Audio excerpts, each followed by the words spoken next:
Houston, we have a problem. I feel the need for speed. Ow! My mom always said life was like a box of chocolates. Help me help you. You are a toy! My team is dead! There's no crying in baseball! Relax. This pod is making you aggressive. You complete me. Hello and welcome back to weboughtamic, a pop culture podcast, a pop culture law cast, Tom Culture Cruise cast. We're back, baby. We're talking The Firm. It's time to return to our series on the films of Tom Cruise and Tom Hanks. It's called Tom v. Tom, A Tale of Two Toms. And Drew isn't here, so I can say it. Cruisemas with the Hanks. Do you think Drew was the only reason why you couldn't say that? Like, I didn't have any say. You never said that we had to retire it. That's true. I would never say that we have to retire a bit. Cruisemas with the Hanks. Welcome back. It's been a little minute. It's been a little minute since we talked Tom. Welcome. My name's Ernest. I am tired of talking about new cinema, and I want to talk about a classic. How about you get down on your knees and kiss my ass for not indicting you as a co-conspirator right now, you chicken shit little Harvard cocksucker. Haven't done anything and you know it. Who gives a fuck? I'm a federal agent. You know what that means, you low-life motherfucker. It means you got no rights. Your life is mine. I could kick your teeth down your throat and yank them out your asshole, and I'm not even violating your civil rights. My name's Hunter. And joining us, welcome back. He is about to graduate from Harvard with very good grades. He has a hot podcast job lined up at the podcasting firm. It's Harry. How you doing? Hello, everybody. I'm great. I'm glad to be back. I'm excited to get into this super accurate and realistic legal drama that we're all going to really enjoy. And yeah, I definitely have been to Harvard once, so let's run with it. Does Harvard have a podcasting degree? Of all the Ivy Leagues, that's the one. I think you drop out of Harvard for getting canceled, and then you start a podcast to make your money off of that. Yeah, you try to do what's the Lampoon, the Crimson, all those guys. Listen, this movie does start with an opening shot of people doing crew at Harvard, so it's in the Social Network canon. Like, Harry, I like to think that you were recruited from all the top podcasts around the country, from the Joe Rogan podcast, from the Bill Simmons podcast, and you decided to go with like a small family firm. Unfortunately, we aren't all white, but we are all male and we're all married. So we got two of the three, and that's why the podcast encourages getting married. By the way, no, and you can stability. Work. They will let you work if you are a woman, so that is good. For y'all. The podcast does not forbid jobs. Okay. Yeah. The podcast discourages against drinking during the podcast, but we can get away with a couple misdemeanors. Is that what he said? Is it misdemeanors? No, small rebellions. Small rebellions are so much better. Naughty rules. Fucking Gene Hackman, just absolutely on one. This movie rules. This movie is like, there's a way that you can watch this movie and like think about it too much and it could be bad. But from the moment within the first, 5-6 minutes of the movie where Tom Cruise does a somersault backflip in the street with a child, and I was like, yes. This is a vibe. This is cinema. I am on board. We are so back. I'm in tune with the rhythms of this movie. So I don't know if y'all recall, but I believe my last time on the podcast was adaptation. Robin, dude. You did the double Robin. Right. It was, and I love them. Death to Smoochie and 1 Hour Photo. See, my brain's working great. But I was thinking about adaptation when watching this because that was an episode I picked because I wanted to kind of push myself and do a movie from a director I've not always clicked with as much. And then when this came around, I picked The Firm because I knew that this movie fucking rules. And I wanted to talk about how great this movie is because it kicks ass. And that is my great thesis here. we're talking The Firm, a Sydney Pollack film. We're talking Tom. Before we talk The Firm, let's recalibrate a little bit, because we pushed pause on this series about 2 months ago, in between me getting married and the holidays, and then our Listomania retrospective. So now we're jumping in. We're scuba diving in, just like the boys in Off my the Cayman background Islands. here. But I don't want to I kind of want to like recap a little bit of where we were at when we left off. I think the last film we covered from Cruise was A Few Good Men. So this is a double podcast series on the films of Tom Hanks and Tom Cruise. So we're kind of flipping back and forth. This is the early 90s. This is really before both of our Toms really take off. Yeah. And I think that in between A Few Good Men and The Firm, the two lawyer films, and we can talk about how this movie fits like in the lawyer movie canon, because I feel like A Few Good Men is more of a lawyer movie than this, but we can get into that. But I feel like this movie really kind of kickstarts the run. So yeah, I feel like Tom at this point, he got his Oscar nom with Born on the 4th of July. He already essentially almost bankrupted a company with Days of Thunder, which we didn't cover, but that's an important part of the story. You know, he'd worked with Dustin Hoffman on Rain Man, Martin Scorsese and Paul Newman with The Color of Money. So at this point, he was very much a known quantity. So it's interesting to kind of see like a choice like this, like making, obviously this is a Grisham adaptation, huge book, but to go from Top Gun to now this movie, I think is a little strange, but it's one of those things that maybe you had to be there at the time. And if you were seeing these movies as they were coming out, I think it may have made perfect sense for this to be, I don't think people were scratching their heads too much that Tom was like doing The Firm, right? At the same time as this book was coming out. I don't think there was a huge gap in time with kind of the heat of you know, a new Grisham hitting the shelves and then a Cruise adaptation hitting theaters pretty closely after. So I'm curious what you guys think. And Harry, you can definitely get your broader Tom Cruise takes. Well, yeah, because that was something I was thinking about a lot watching this, was where Tom Cruise is at this point in his career. I have not been following the films as chronologically, and I do enjoy young Tom Cruise, his tadpole-like self, where he hasn't like fully developed into his features. But what I found, but he still has that energy, which is a fun contrast. But what I found interesting watching this was how comparatively fallible he is as a protagonist as compared to his like superhero ass in modern times, where this is a character who cheats on his wife, not even like doesn't really let him off the hook, like he just does. And he looks sweaty, he looks kind of grody at parts. It's just more, and when you couple that with the fact that he's in this bigger ensemble of like a stacked cast, he's not just, it felt like not as much ego and not as much presence from him as other vehicles. So I was just wondering where that was in his early career. I haven't really come to an answer on that. I just found it notable while watching. It's interesting. Well, it's interesting, like this era of Tom Cruise, because really Tom, throughout his entire apex, which we're like kind of cresting into the mountain, where 96 is like the full Mission Impossible Jerry Maguire happening at the same time, the same year.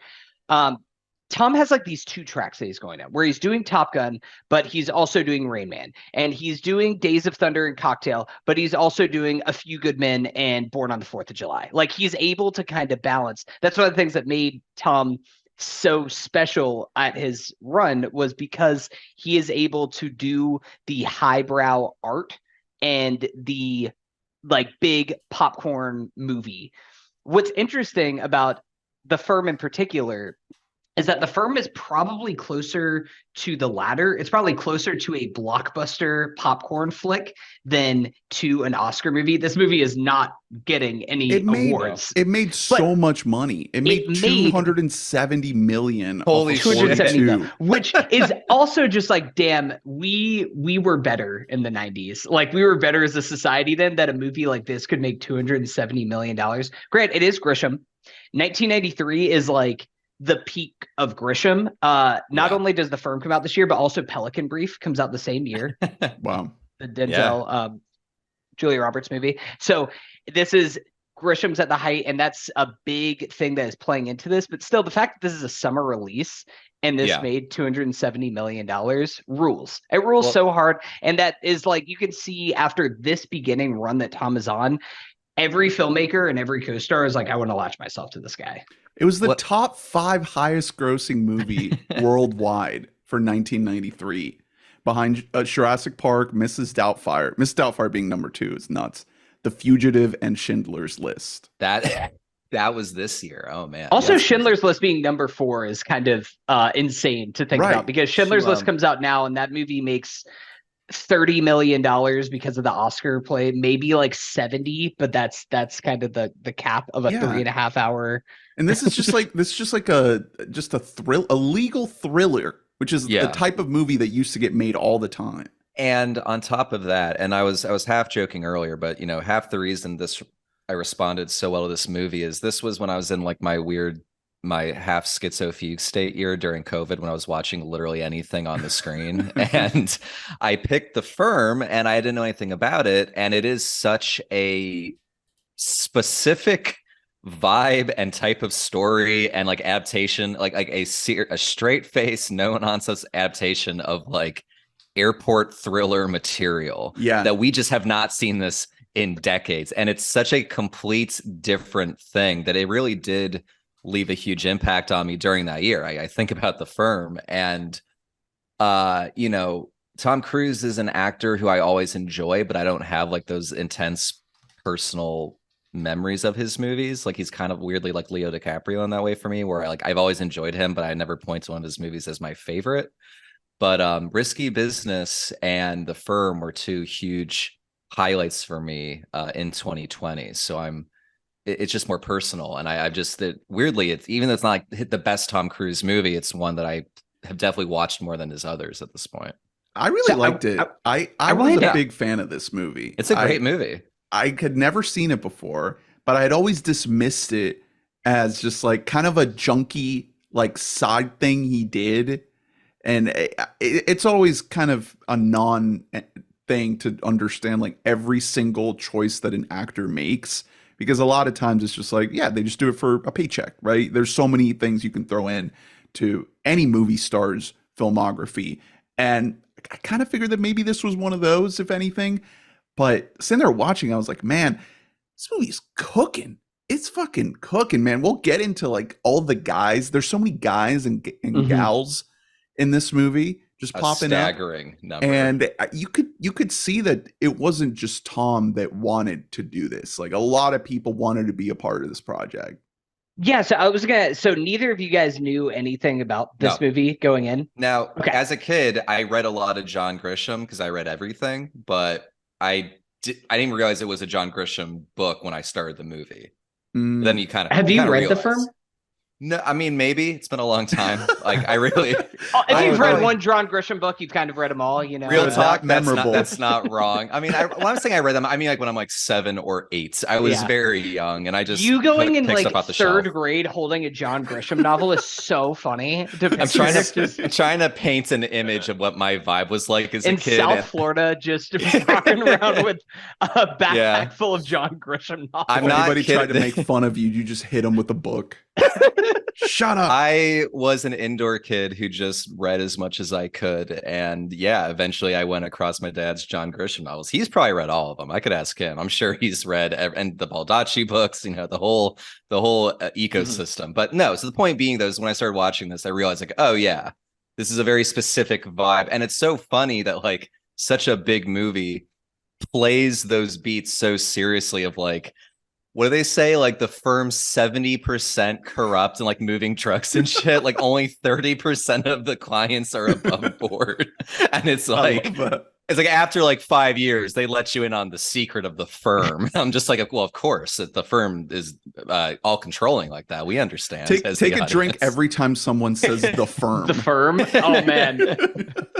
It's like, it's so melodramatic in the best way, and a lot of that goes to we can talk about the actual making of this film. It's directed by Sydney Pollack, who's absolute legend. This is after like peak Sydney Pollack, where he writes 3 days or directs 3 Days of Condor, wins the Oscar for Best Picture for Out of Africa, which is a bad movie, but that's besides the point. And then makes Tootsie, which Tootsie absolutely rules. It's deeply 80s in all the right ways, but Dustin Hoffman's incredible in that movie. And then this is written by David Rabe, who's a playwright guy, just one of those classic playwright screenwriter guys, and then Robert Towne, the absolute king, legend, Robert Towne. So this is the guy who wrote Chinatown. Like he's can do no wrong. And I think that because Sydney Pollack's the way that he controls the pacing and the tone of this movie, mixed with Robert Towne almost like embracing the schlockiness of like how melodramatic you can really play up the Grisham tones. I think that's what works best. The ending of this movie makes no sense at all. We'll talk about it, but like I was just on the edge of my seat. I was just like, this rocks. I am all on board. It's just Tom in a room directing people while everybody's doing the dirty work, and I was like, yes, this rocks. The entire plan that they cook up to get the firm, right? Like we'll get into that. We don't have to unpack it right now, but it makes no sense. And I tried really hard to toss it over in my head and consider the details of it and how everything kind of clicked together, and it just doesn't click together. But I think the fun of this movie is just again the guys, there's just so many. It's like Oppenheimer at a certain point. It totally is. It's you see Hal Holbrook and you're like, oh, that's like the 12th guy in this movie. You're like Dean Norris. Harry Harden's in here. Margot Martindale has 1.5 scenes. That's so much of the fun. And then also we were jamming before we started recording, but the fucking score, Dave Grusin is the guy who does the score, and it's this piano score, and it's basically just him. It's just one guy just jamming out on the fucking piano. It's incredible, absolutely phenomenal. That's a lot of the fun of this movie, is just you're kind of bouncing around from scene to scene, jamming out to this piano that lets you know exactly what you need to feel. Like, oh, is this a suspenseful scene or a whimsical scene? It's just leaning directly into the intended emotion. And I mean, our guy Tom, he's fucking killing it in this movie. He's so good. He's got it with his big puppy dog eyes, but also I love at the end, not to jump ahead, but when he gets sprinting half the day, he's beat to shit, and he's in that room with the mobsters, and he's just got exhausted eyes. He looks insane. Crazy eyes. He looks crazy eyes. He looks like the last stage before you succumb to the zombie bite. You know what I mean? He just looks bananas, and there's more. I guess he's less afraid of his image. I guess that was my big thing while watching. That was a really great ending. That whole maintaining. Yeah, I don't want to jump all the way to the end, but since you brought it up, the movie, as clumsy as it starts to get in the third act, the way it sort of wraps it all up, I was like, okay, we did it. We got there. Which, I mean, again, going back to Robert Towne and the other writers that worked on this, the ending of the movie is apparently completely different from the book. That's entirely fabricated for the film. So we'll I don't know what the ending of the book is in depth, but like beat for beat. But I think that they made a right decision, because the way they end this movie is super satisfying. We'll save the details for later, but let's just kind of introduce what the plot is. So basically, Tom Cruise plays a guy named Mitch. What is it? Mitch McDeere. Mitch McDeere. Oh, right. McDeer. You McDeer. wish it was just deer. He's graduating from Harvard. He hasn't even passed the bar yet. And he is getting scooped up by the major law firms, and he turns down offers from Chicago and New York to go work at a firm in Memphis, Tennessee. And he moves there with his beautiful wife, played by Jeanne Tripplehorn. Yeah, Jeanne Tripplehorn from the Verhoeven oeuvre, like doing her thing. I think is wonderful in this movie. A bit of an underrated character, but that's just like almost every wife character in the 90s. I think she does a great job. We can get into like the things that character has to do. I think she does a great job with it. And then, you know, you get introduced to the likes of Gene Hackman at this firm. And I mean, we'll get into Hackman. He's incredible. But essentially, unreal in this movie. It is incredible, Hackman. Essentially, it's very quickly revealed that there's more than meets the eye with this firm. It's a little bit sinister, a little bit spooky. Very early on, you discover that there's been a tragic event. Two associates at the firm have been mysteriously killed, presumably murdered, perhaps. And it just kind of goes from there. It kind of very slowly builds up the tension. And I feel like this movie does a really great job at escalating. It every time the plot kind of reaches another level of tension or suspense or drama or stakes, it doesn't feel like you're just doing it because it's a movie, right? Yeah, that's I don't know. Point, it's like the reality constructed inside of this story. Everything feels like it kind of clicks together, even if you can't follow the specifics of the actual plot and like how everything makes sense. You feel like it does, right? Even if your brain can't quite piece it together, I felt like I was in it, right? I was never. My mind never started to really wonder while sitting there watching it as to how things worked out. That was later. That was after the movie was over. While sitting there watching, I was like, all right, I'm in. I don't need to understand it. I'm feeling it. It's, you know, I just realized, like, this is embarrassing. I just realized, like, we never see any of these lawyers in a fucking courtroom. It's all just no, like it's not a courtroom movie. No, it's window dressing where you have them like just say legal terms as like you'd see like sustained, your honor, objection, as they just keep the roller coaster going. It's a paperwork movie. There's so much paperwork. Well, they're tax lawyers. They aren't like tax lawyers don't go to court. So whenever you're comparing this to when you're comparing this to the last Tom movie that we talked about with A Few Good Men, Few Good Men is like so Sorkin-y, where it's so glossy, and it's like this is like a movie about lawyers doing good and everything else. And this is like kind of, this would make like an interesting double feature between the two, because it's kind of showing two different sides of the practicing law coin. But I think going back to what you were talking about, Ernest, about not really thinking about what this movie is about while it's happening, it's because this movie doesn't really care about plot as much as it cares about characters. It's just like, we just want to establish these characters, and like you recognize something about them. Like you just see fucking our boy Wilford Brimley walking around. You're like, that's like the heavy. That's like the hitman of this agency. And you see him, and then you see Gary Busey and Holly Hunter in this. Holly Hunter playing like a David Lynch character. I don't know what this is. Like this secretary that she has, it's just like vibing out on a radio and married to a guy named Elvis. I like that is a whole other thing. But like you just meet these people and you're like, I'm on board with them. I just want to follow these guys wherever they're going. Down to Tobin Bell, which Jigsaw himself. Introduction into this movie rocks, and then every time you see him, it's like that guy is scary looking. It's so funny.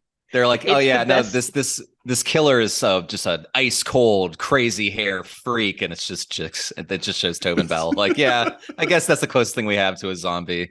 Sorry, Hunter, you were saying. No. It's like it's literally it's like a Wayne Grow kind of situation with Heat, where you can just look at a guy and you're like, that guy's scary, and I don't trust his intentions. Like, just by one look at this man. To speak about the flow of the movie and just kind of like that fast-paced energy, I think what kind of helps is that it's a situation where the protagonist, and there's a lot of characters in this movie, and you're kind of seeing all of them mix and mingle and interact. And like Tom Cruise and Jeanne Tripplehorn, all of them, there's some moments where they do seem like a little bit ahead, but those are always short-lived because you'll see the opposition kind of circling around them, and you have that push and pull where it never feels like they are completely screwed or completely on top. It's just this tension the whole movie of like all of these forces are interacting and no one's really making it work or winning until the very end. And like you stay in the moment and you don't kind of detach because you don't know how it's going to go. I kind of want to go through the movie in sections. So what are you guys' thoughts on kind of the opening through like him going to Memphis and everything, I guess everything before the Cayman Islands, or I guess maybe including the Cayman Islands, like that whole first intro section of like meeting the firm, meeting Gene Hackman. I feel like one of the best parts of this section of the movie is that we're not really wasting time introducing the idea of the firm being sinister, right? Like there's those moments with the wife, I want to call her by her character's name, Abby, where she's like, oh yeah, I was talking to that other wife, and some weird stuff about what the firm encourages children and allows. Children to promote stability. No one is divorced at the firm. No one is divorced, right? So that right away, like it feels like a cult. Yes. I did not think, because again, watch this movie completely blind. I also was just like, it's like a courtroom drama. It's like a Philadelphia type thing where they're gonna do some bullshit lawyering or whatever. So whenever it's set up like this, I was like, is there like some blood ritual shit happening? Like this feels dark. I was not thinking mafia mob boss, but it felt sinister, and you can kind of pick up on that immediately. It felt very horror movie-y, though, more than it felt anything else. I mean, I haven't read the book, or if I have, I've forgotten it, but I just like the specificity and the low-level stakes, what you're kind of talking about. Like, they already know it's a little culty, but they like the money, and even says, like, we can make so much more with this paycheck in Memphis than we could in New York. Like, and then just the small stakes of that, and just sort of the easy flow of it was what I really enjoyed in the first. By the way, Memphis looks great between the stuff on the street with the gymnastics, which, by the way, that is not Tom Cruise. He wishes. I bet if he were to go back and watch that. No way. You're not going to tell me that. No. I don't think that this is true, because you see him start to do a flip, you see a cut, and then you see him stand up.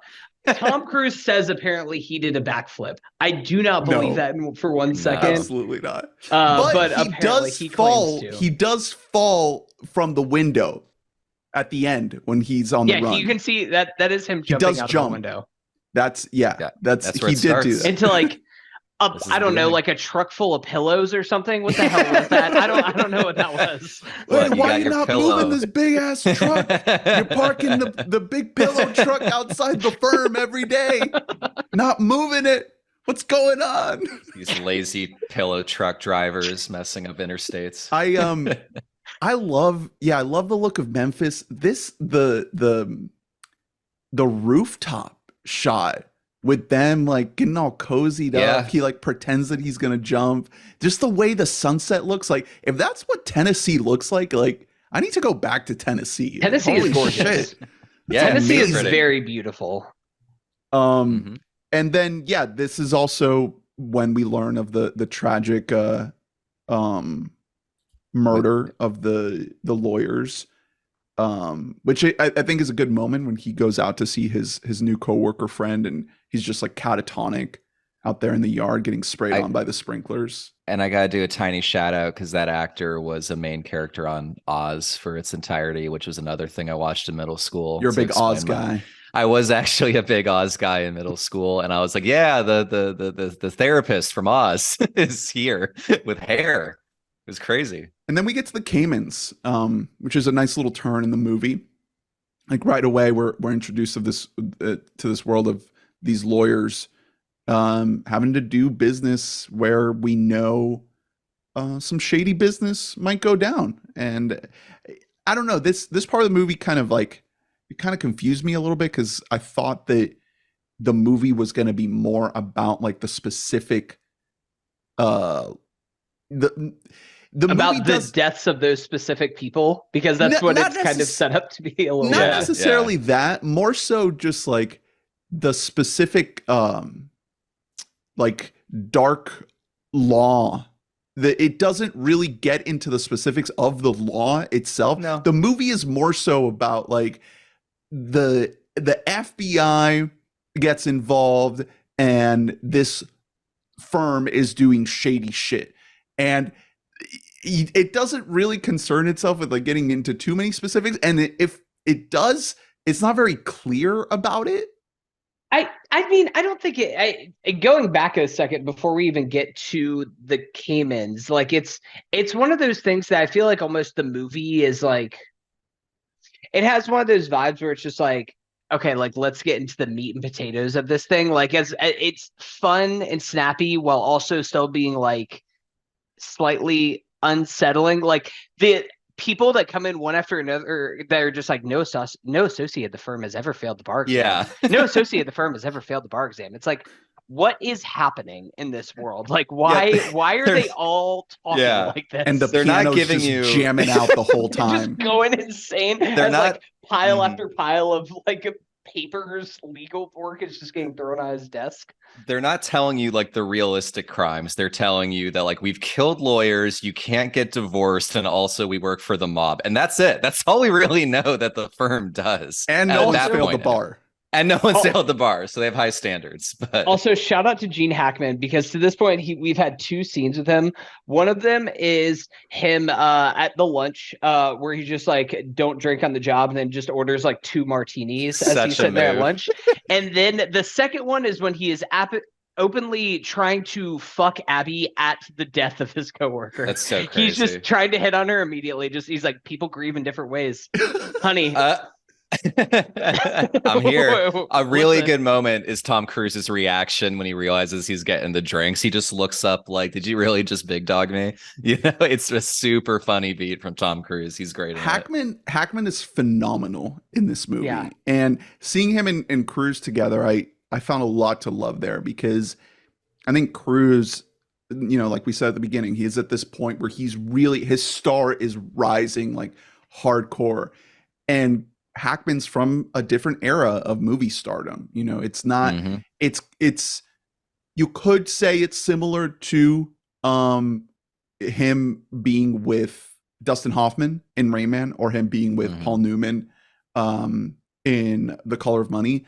But there's something a little bit different here, where Tom Cruise in a lot of ways is just kind of this, there is a certain grime to this character, but he is very much like a polished movie star at this point, right? And he starts to embody like what we associate with kind of that Hollywood gloss. And Gene Hackman is just not that at all. Hackman is just, this is just a guy. He's just a real ass guy. And I just found a lot to love in that contrast there, where, you know, you could draw a lot of separation, but there's not a lot of separating the character of Tom Cruise in this movie, of Mitch, to Maverick in Top Gun, like the hot shot, or even Vincent in The Color of Money. You know, the hot shot go-getter that's just like trying really hard to put himself out there. Completely contrasts with Hackman, who's just like, I'm just here, man. I'm just vibing. I'm chilling. I'm just a man. I don't know. I like in this that Tom Cruise is just basically, his plot is like cheating on his wife and then being deeply stressed out for 2.5 hours. Like, it's not like Top Gun where he's trying the to most like sympathetic character that he's ever played.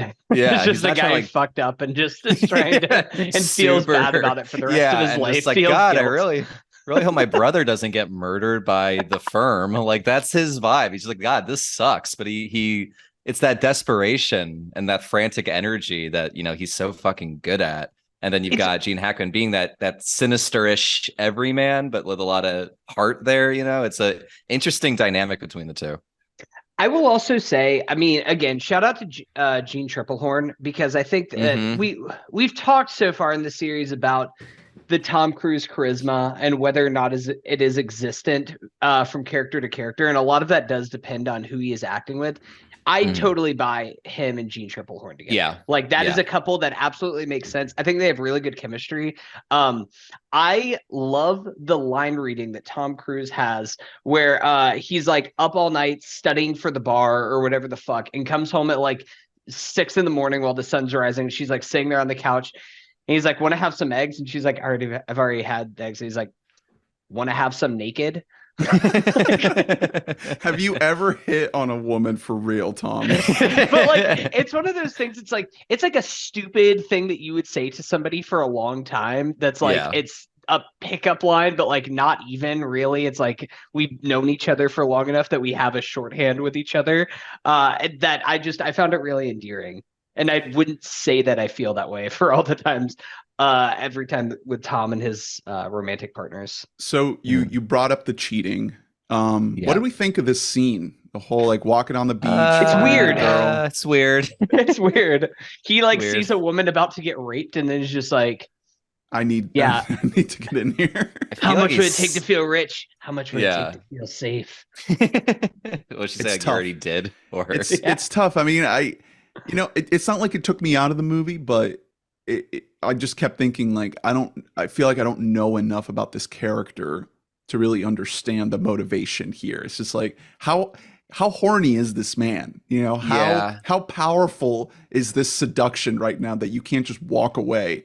It was a little tough. In a movie full of like, I think really good performances. I'm sorry, I don't know who that actress was that was on the beach. It's not entirely her fault, but I just was like, the whole time I was watching, I was like, oh, this is a setup. That is same. I'm watching it and like I'm not. This is not. I just don't. I don't feel like she had. I don't know. Like I said, put like the screen presence to sell being like this like seductress, temptress sort of like figure. It's like she seems fine, but she's not. I'm not.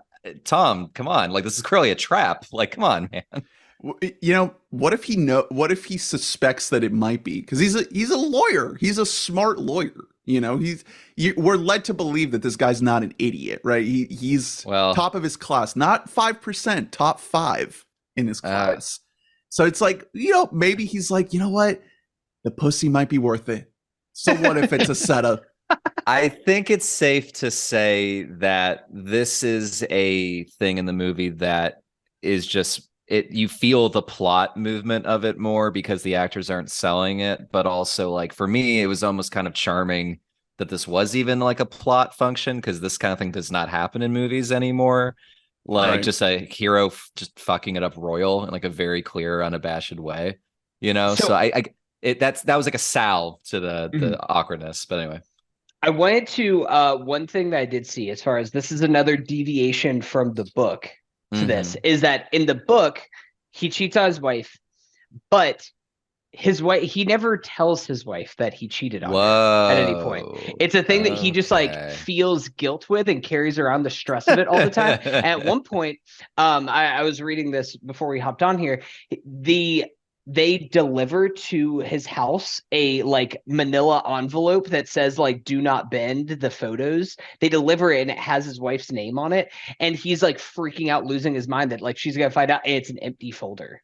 Ooh. Like just to like fuck with him that the firm is just like that's good. We had the power, which I was like that's really cool. But then you don't get Wilfred Brimley. Exactly. That scene's so fucking good. That scene is like the most like he's barely hiding the fact that he's like this is a threat to you also. Yeah. Like, also, this is where I'll bury your body if anything happens. Like right here on this cliff side. It like honestly, it might have been the same. I know they were in Memphis, but it looks like the same location as like in I think it's the first episode of season 3 of Barry, where you're just taking the guys like, this is the hill where I murder people. Everybody's got a murder hill. This is where I go to murder people.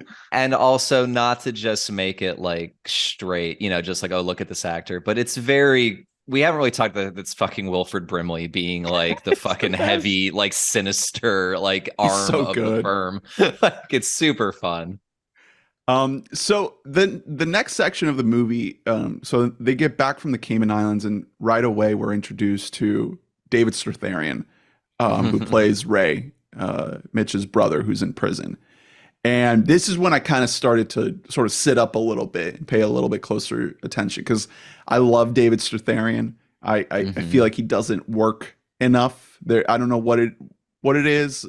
You know, he's definitely getting older. He's in his 70s now. He was You're a big fan Nomadland. of Where the Crawdads Sing from last year? I always love seeing him, and I started to cheer when I saw him pop up here, and he ends up being a pretty major part of the story, but it's a nice little introduction that adds some backstory to the Mitch character, some depth and dimensionality. And it's not like the movie didn't have me up until this point. Like, I was definitely invested, but this is when I was like, okay, all right, there's some guys in this. There's some heat. And it's just a great scene. I think Tom absolutely kills it in that scene. And then this is also when the FBI plot starts to kick in. Well, that's what I was going to ask, because it's before they go to the Caymans that you first have the ominous Ed Harris diner scene, right? Yes. Where he just pops up in there. It's like, is this the mafia guy? I do not know what's going on with Ed Harris. Like, a chrome dome, completely shiny, like why alien does it look like he's wearing a bald cap? Like, he has no hair, and somehow it looks like he is wearing a bald cap on top of his bald head. It's a very good look for him, though. He looks fucking insane in it. He looks like a creature from another world. It's so long. Like, it's like they fucking like didn't grab the corner of an image, just grab the top and like stretch it. Like fucking Conehead looking ass. This is also around the time where we get the scene you were just talking about, where he gets threatened by Wilford Brimley. It's about the halfway point of the movie, and yeah, this is when the paranoia really starts to crank up. Like, he starts to, he has that conversation with the FBI guy, the Department of Justice guy in Washington, D.C. He starts to have conversations with his wife about their house being bugged. I mean, I feel like the movie does a really, really excellent job in this sort of middle section, second act, to very, very slowly turn up the temperature, so that by the time you get to the third act bit of the whole plan that they're trying to execute, there's a lot of pieces in place in terms of, like, just the basic stakes of the story. I feel like, I don't know, a different director could have maybe cut some corners in this whole section to kind of get to the exciting stuff, the running around, the chasing, the hitting Hank Schrader in the kneecap. This movie takes its time. This is a long movie. It's like 2.5 hours. 2.5 hours. And I felt like it was, I don't know, I felt like it was a little needed. Yeah. It definitely pays off. I think that the single smartest move that this story takes, and it's a John Grisham thing, so credit to our boy Grish, but like a simpler movie would have been, the firm is bad and the FBI is going to give you a way to get out of it, and you have to just be the mole and be the snitch and get through it. And like the way that you're introduced to the FBI and the director, I just had his name pulled up, Stephen Hill, shout out to him, who plays like the director in the first scene, where you have to go through like 3 dudes in order to get to the guy on the park bench to like direct you on what's going on here. But like, from the time that you meet the FBI, they're not good guys. No, it's not like a warm, inviting thing. It's like, look, this is the best you fucking got, you idiot. Like, if you don't agree to us, we're gonna kill you. Like, that's so then Tom is just like, your life is over. No matter what, your life is over. You will not win in this situation. This is a tough beat, man.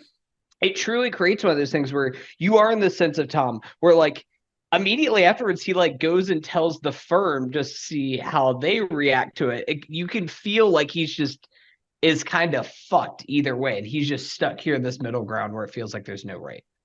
And that's one of those things where it's like, thank God that we did have this full time, because if we would have just jumped straight to I'm going to be a mole, yeah, it would have trimmed out 30 minutes, but it would have been a much simpler and less effective movie.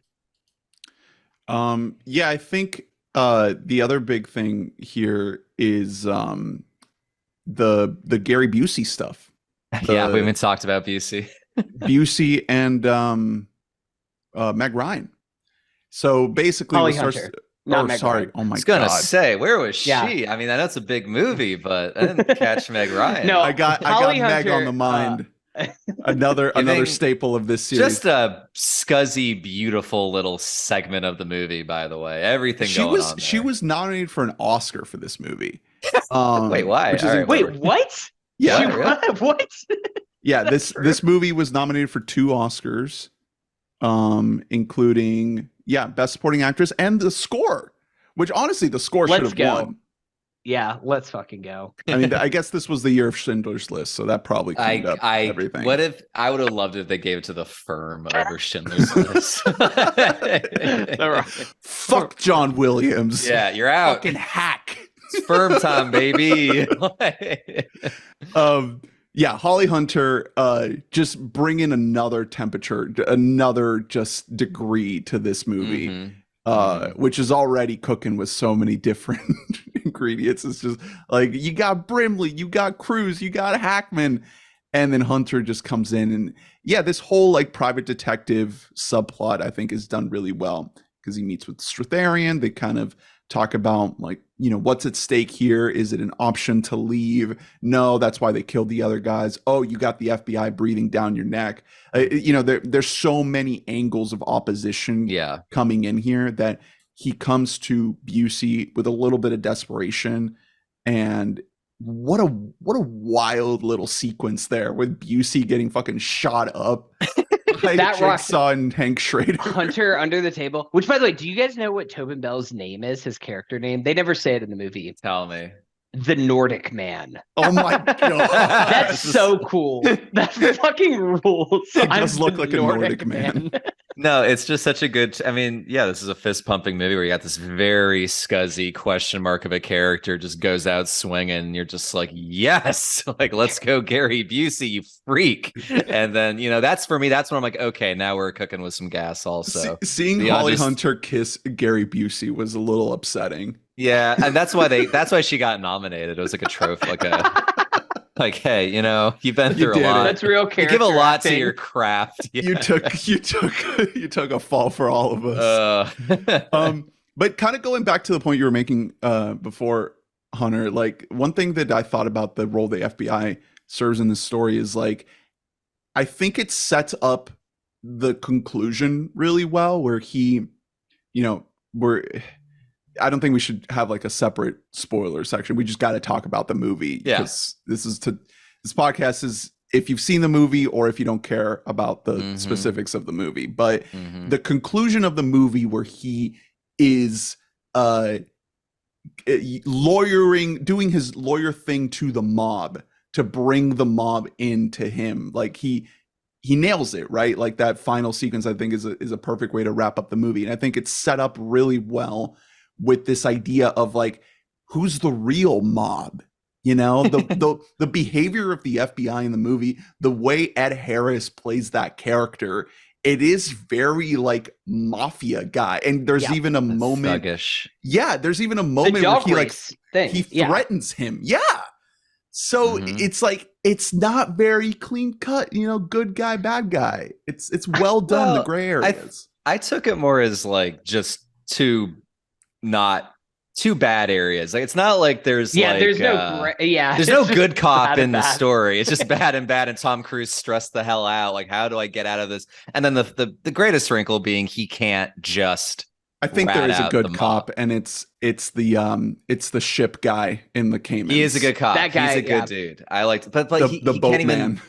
Yeah, I want to hang out more with him. He seemed to have a good deal. He still had his own motivations too. Like, his son died, so of course he's going to want to get the right. Like, everybody has very personal motivations for themselves. Like, nobody is just doing anything out of the kindness of their heart. I will say, because it's smart. Like, whenever you're talking about like comparing Mitch McDeere to what's his name? Daniel Kaffee in A Few Good Men, Yeah. of like the two lawyer sides of things.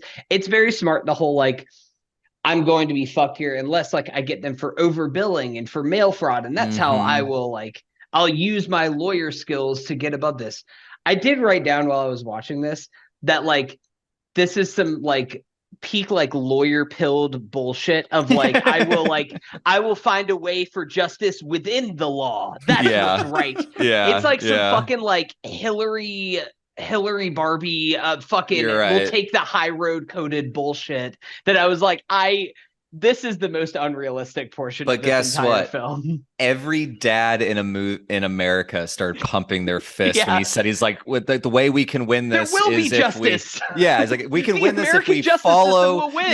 If we trust the law, it'll save us. And just every dad's like, yes, in the theater. You know, they're like, that's like, you know, that every dad in the theater like leaned over their son. And you're like, you know, that's how they took down Al Capone. With Racketeering. I mean, yeah, you're definitely right. I also think that there might be some dads out there that are like, you know, the Cayman Islands, that's legal. Like I could get some bank accounts open over there. It's totally fine. There is totally fine. I hate to like fall into the trap of like romanticizing the past and mythologizing what came before us, but tiny things like he needs to stay within the confines of the law and like adhere to the lawyer system are like little things that little levels of sophistication that we just do not get anymore. Probably haven't for like 15 to 20 years. Like just the level of intricacy they had for this blockbuster basically is how I'm perceiving it. You know, now the most levels of gray that you get is like bad guy in a Marvel movie has a dead mom. And so like, actually, I feel kind of bad for him. You know what? He should be able to kill half the world. Yeah. Like, I know we don't get a lot of Mitch lawyering in this movie, but is he a better lawyer than A Few Good Men? Than Daniel Kaffee? Well, so I think that's a good question. I think the answer is probably yes. Yeah. Because Daniel Kaffee like doesn't really up until he actually has to. Daniel Kaffee never actually wants to do the work. And I have no doubts that Mitch is like putting in the work. Yeah. Mitch is like going in there, putting in the hours. He's studying. Daniel Kaffee is just out there on the fucking softball field. Like he cannot be bothered to study for his fucking bar exam. I actually haven't seen A Few Good Men, so I'm really enjoying this picture you gotta you're check painting. You gotta check it out. Put it on later. I don't know. But it's amazing. No. He's a big Dorcas, like Mitch McDeere. He really is working hard, hitting the books. You know, he believes in this stuff. It is like that Tom Cruise ideal, youthful idealism that he does so well at any age of his life. It hits. Yeah, so, I mean, I don't think The Firm is as good of a movie as A Few Good Men. I'll make that very clear. A Few Good Men's like a borderline, like perfect movie. It's incredible. Might be the best Sorkin script. Like, there's a reason why this is the one that got him to. Hey, man! Hey, whoa! I know. Get out of here with your Westworld bullshit or West Wing bullshit. Social Network? Are you fucking kidding me? No. I think Social Network is that's like a different stage of Sorkin than 1992 Aaron Sorkin. Okay. That's 20 years different. Okay. Also, that movie is just as much a Fincher movie as it is a Sorkin movie. A Few Good Men is like the most Sorkin. Like it is the most writing, the most smart people saying smart, quick-witted things at each other in a room as possible, and it feels like an action sequence, which like that's what you want. This movie isn't as tight narratively as that. No, but I think that again. A lot of this, I want to give the credit to Sydney Pollack, just because I've seen what he does before. And Sydney Pollack, he is a actor's director. Like he just knows whenever he can just step back a bit and just make a shot look really pretty and just let actors cook. He's like, I have all of the tools at my disposal. I am not going to over direct. I will not be accused of using athletic filmmaking or anything here. I just know what I've got, and I'm just going to put the camera on these people and let them do their thing. This movie looks gorgeous. Gotta shout out John Seal. Great color palette. The cinematographer. He also shot Rain Man. God, this guy shot so many great movies. Dead Poets Society. Dead Poets. Didn't he also shoot The Matrix? No, I'm thinking of someone else. I mean, yeah, great resume. if that's the Talented case, Mr. but- Ripley. Oh, wow, yeah. The first Harry Potter. Second movie. Oh my Wow, God! man. Oh, he Our shot boy. Mad Max Fury Road. That's what it No was. way. That's Yeah. this guy? Wow. Yeah. A lot more dynamic, but Oh I my mean, this God. is Oh a yeah, movie that John just Seal, breathes. absolute legend. From What a from king. the Pour one Firm out. to Mad Max. Okay, And so The English Patient. oh, Dare we forget? Oh, I haven't Okay. seen that If you love soft lenses, yet. so the kind of the turn into the final third of this movie is he tells his wife about cheating. She's pissed, obviously. How could she not be? Mhm. But she's not totally out. She quick might. hold on that. So, fellas, you cheat on your wife. Are you going to tell her at a fucking restaurant? You're going to tell her out in public? That's That's horrible. like the most dick At Arby's. move that you could Well, possibly do. What a Isn't the shit house move hold- to do. not to be an actually guy, but isn't the house bugged? You got to like fucking go somewhere. Yeah, Mm. there's other private do it in your fucking car or something. Yeah, I don't you're know, don't right. just, like, do it in have a restaurant. And they they're have like, plenty. they just ordered apps and they're like waiting for the entree to come out. The waiter walks up immediately as he's I'll saying come it. back. I'll come What are back. you I'll doing, I come Tom? back. do like how that scene plays out though. With Yeah. he doesn't even say it. Like she just knows. She can She's just like in the Caymans That night. on the beach. Maybe I'm giving this movie too much credit, but I really was just impressed. There's this whole like arc of them working through their emotions about their infidelity, and then gets followed up with Gene Hackman trying to like move in after completion or whatever. Not the right phrase, but like he does the Mac method. Like this is a major part of the Nice, like movie. you This said. is not like a small part of the movie. This is the main thrust of like that dynamic for 2.5 hours. And it's so crazy. That's a big part of this. Let's talk about that because we go back to the Caymans and Hackman invites Abby, and I think it's done really well when it's revealed that she decides to go. Because at this point, she's already in cahoots with Holly Hunter and Tom to hatch out this plan. And Well, not Tom. Tom doesn't Right. know that she's No, going to yeah. Caymans. right, Just right, Holly right. Hunter. And in fairness, yeah, maybe this character is like slightly underwritten, but this is giving her more to do than so many other movies that have a similar dynamic in the like. This is like You're a right. character taking the agency to like save the fucking plan. No, that's a great point. That's a great point. And I think that seeing Holly Hunter and Abby like work together to actually carry this out, because Tom is not really, he's on the phone, right? He's kind of directing them, but he's not really doing much. So I think it is kind of a good little wrinkle there to give the action to the ladies. This stretch of the movie, I'm a little bit torn about because Tom isn't really in like a long stretch of this Yeah, movie. for like 20 minutes. And I or so. really missed him. I was like, okay, we're getting great Hackman. And I really like how that whole sequence goes, like the way it's shot. Like there's almost like a old Hollywood look to the way Abby is shot in that pool sequence where she kind of steps into the spotlight as she's talking to Hackman. Just kind of like an old school, like starlet, old Hollywood starlet look to it. And then we're also cutting to Strathairn, now out of prison, sort of journeying to freedom and being followed. It's getting a little complicated. I think we can all admit it's like two different states, one different country, like a lot going on, and Tom's not really there to center it. So she's you're just also like, drugging. She's drugging Hackman. Yeah. I was more, it's one of those things where like the more that you think about things, this whole part of the movie completely falls apart. It doesn't really make any sense. The plan that is hatched here, like what is she drugging him with? I don't know. But it's one of those things that's like, the scene is just shot and paced very well and it bounces from one sequence to the next.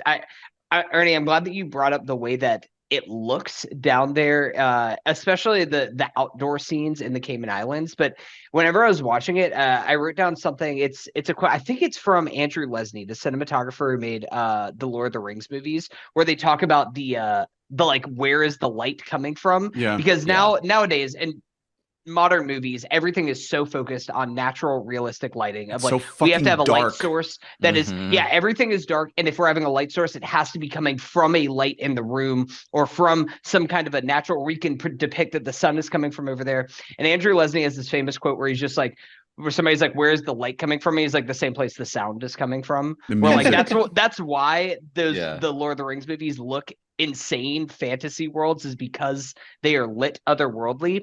And it kind of, that used to not be such a unique thing. That was a thing that would just happen in old Hollywood movies, where it's like the lighting is more of a mood than it is used to be a natural. It doesn't need to be naturalistic. Yeah. So her stepping into the spotlight, her having that whole thing, it is Gene Hackman just being like, oh my God, like, this woman of my dreams in a really twisted way is here for me. And how that whole plays out with him, where he's just like this really sad. Pathetic man who's just like, I've been so alone for like my entire life. I have never been happy and never felt love. Yeah, no, that's what's carrying this whole section, is Gene Hackman delivering like this portrayal of a broken soul who has not a lot despite everything that he does have. Which, again, really crazy. This is a big blockbuster that made so much money of this man who, and also ends with him getting murdered after like admitting to his failure as a person. Doesn't it say he's drowned? Am I wrong? Well, it does, but you don't see. Does he kill himself? He might have killed himself. He was very sad. Might have been. He also might have been murdered by the mafia. Tobin Bell might have murdered his ass. He might have played a game or two in the Caymans with it. This is just a classic, like, the material is not like totally meshing together, but you've got actors just bringing it to a place. Absolutely. Where, in the moment, I didn't care as much. I'm like, oh my God, look at this fascinating performance from Gene Hackman. He's incredible. He's so human. He feels so real. Like, you can see the arc of this young lawyer who got swept up into this firm and very early on got blackmailed by Wilford Brimley, and now he's just like resigned to a life of womanizing the people of the Cayman Islands, and that's his whole existence, and he's just broken. It's really sad, but I think that all, like, it almost works for the movie because of its runtime to have something that is more character driven and more low pace, because the last 30-40 minutes of this movie is just a chase sequence. And like, it is just a whole long chase scene. Our boys just going ham on, like, it sounds like dueling pianos playing at each other. The score, it's phenomenal. It rocks. It's so much fun. This is the first. So this is the most running that we've had in the Tom series so far, right? Oh, I was going to get to that. I wanted to ask that because I'm like, boy is fucking sprinting and he is feeling it in this dead movie. Sprinting. And we didn't watch I almost wanted to say Tropic Thunder, Days of Thunder. We didn't watch Days of Thunder, where it's an actual football movie. But as far as what we have covered, or racing movie, excuse me. As far as what we have covered in the series, this is easily the most movement that Tom does. Okay, so we're learning so far. I mean, boy is running in this movie. He does the Tom run. He does some of this. He's swinging them arms. Is this the start of the Tom run? I think so. I think it is, because it's absolutely incredible. He's just going for it. So glad I was on the episode for the start of the Tom run. That's a huge deal. Legendary. Yeah. You can tell he really enjoys it too. You can feel like he's like, he knows he's so good at it. And he wants to do it. It's like, can I combine law? Can I combine tax law and running? Because if I can, I found my niche. One of the things I wanted to touch on is, like, as we're getting into this section of the movie where he's on the run, we're still very in the dark about the specifics, right? We see a plane, we see a plane land on the water. We see Abby get out. We see Strathairn get in. There's boxes of papers being transferred and copied, and it's very unclear, like, what the specifics of this plan are. And I think that that there's an intention there where I don't know how it is in the book, but Pollack doesn't want to give you every detail. He kind of wants, there's a very deliberate, like, keeping the facts obscured from the audience. I think that has, a little bit of contrasting effect on the viewing experience, because you're wondering, like, okay, when are they going to reveal exactly what's going on? But you're also confused and unsure how to track this. But as soon as we kick into that gear of Tom on the run, I don't care. I don't care about it not making sense. I'm just like, I'm here. We're on the run. Tobin Bell is here chasing. It's incredible. He's jumping out of a window. Wilfred Brindley gets in the action. They're going up and down escalators. The people mover thing, the monorail thing. Seeing Tobin Bell just like his like eyes as they're like moving past each other is horrifying. It's so funny. Cool. I don't know a single thing else I've seen Tobin Bell in, so it's very funny that randomly he pops up in this as the Nordic man, this ghoulish figure in anything he's in. Can I try to break down what the master Tom Cruise plot was? Yes, please. Okay, please go for it. Tom Cruise is scanning paper. He's scanning all of the paperwork at the firm to memorize it as blackmail, while his wife, Jeanne Tripplehorn, is slowing down Gene Hackman with drugs in the Caymans. Meanwhile, David Strathairn, I can't pronounce it. While his brother Strathairn is he's being led along on the hook with the FBI to be freed, and then he swaps places with Holly Hunter's husband Elvis, or swaps cars and jumps in the car with Holly Hunter's husband Elvis, and then eventually just comes down to Tom Cruise saying, "You can get my firm on overcharging." Am I right? I feel like the overcharging is a key piece of it. Yeah, he discovers that the firm has been overcharging every single client, and that I guess it's mail. He said it's mail fraud, which is a federal offense. So that's Fair how enough. he's just like that. We can get it to take down everything, but like. It's confusing because that is the main plot thread that's going on with Tom, Holly Hunter, and Abby, that are all like working together. And then meanwhile, also over here, David Strathairn Ray is released, but like Tom is smart. Mitch, I should say, is smart enough to know that like the FBI isn't just like freeing our boy, so he's they're like gonna keep tabs on him there. So it's really Holly Hunter is the one who's doing like both of these plot lines and holding them together.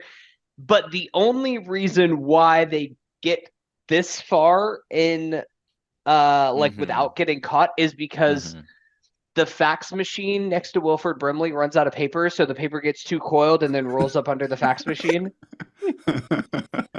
I think this is very tight. This really is, when you explain it all, it sounds like the ramblings of an insane person. This is like apex for fax machines. Fax machines were huge in 1993. Like, this is a movie's plot written by Gary Busey, but in the moment, you're just like, don't care, hanging out with these cool people doing cool stuff. Let's party. And then you got to think about it later. Yeah, I wonder how the book reads, because I feel like Grisham is not going to get into the specifics of tax law and mail fraud. Yeah, I feel like he's more concerned with, like, I don't know, maybe the book. I kind of want to read The Firm now. Yeah, kind of same. Like, actually. is the book gonna focus a lot on like the marriage issues and the cheating and the guilt? Well, apparently not if he doesn't tell her. I will say, should we, instead of reading The Firm, should we watch the 2012 TV series, The Firm? Oh, you think they unpack it in that one? What channel? Starring Josh Lucas. What? This isn't real. You guys remember Josh Lucas? Of course. Stealth? Remember Stealth? Yeah. Jesus Christ. This was on Well, it's telling me it is on the Roku Roku channel and Tubi right now, Nice. so that's not a great sign. It aired on AXN. You know, our favorite network, Yeah. AXN. Josh That Lucas doesn't looks. sound real. I don't want to be Axon. real. You know the one. Josh Lucas looks like you drew Alex Skarsgård from memory. I feel bad, but You know who he looks like it's like if you combine Alex Skarsgård and what's the name of our boy from Mindhunter? the guy who everyone says looks like me. What's his name? Or I look like him. Fuck. Hamilton guy. King George and Hamilton. I know this. Jonathan This is Groff. Jonathan Groff. Groff. Thank you. No, and Harry, I like to think that people look at Jonathan Groff and they're like, "Oh my god, you look just like Harry Sagan." You look just like him. Yeah. My friend's wife like told him like, this is just Harry, is a picture of Jonathan Groff like walking out of a barber shop or something. Guys. The Firm TV show is a sequel. Oh, It's no, a so sequel. They came back for him. It takes place 10 years after the events of the film. And I guess hold on a second. Now I really want to read the book, because it says, here's the log line for the pilot TV, the first episode of The Firm. 10 years after Mitchell McDear exposed his law firm as a mob front and landed his family in witness protection, the McDears begin the difficult task of rebuilding their lives. Okay. So that's what I was gonna say, was that is like the ending where he actually just goes entirely in on the overcharging and stuff like that. That's just a fabrication for the movie. The Hollywood Reporter was kind of makes things more convoluted, but in a way that I think is more enjoyable for a movie. Yeah, it becomes it's a less great cut choice. and dry. It becomes less about like I went to FBI because they good guys. Yeah, no, the sort of wrap up to the Ed Harris subplot where he tells him like, hey, you can get him on mail order fraud. That's not as sexy, but you know, it'll get you paid and it'll get you time. And you buy it because they have framed the FBI and through Ed Harris as like kind of dumb assholes, like, right. You know, mean and not really thinking it through. That's Ed Harris's character. So it's like, yeah, you wouldn't have known about the mail fraud. I'm just reading like a very condescending review of The Firm by the Hollywood Reporter, which is like the show.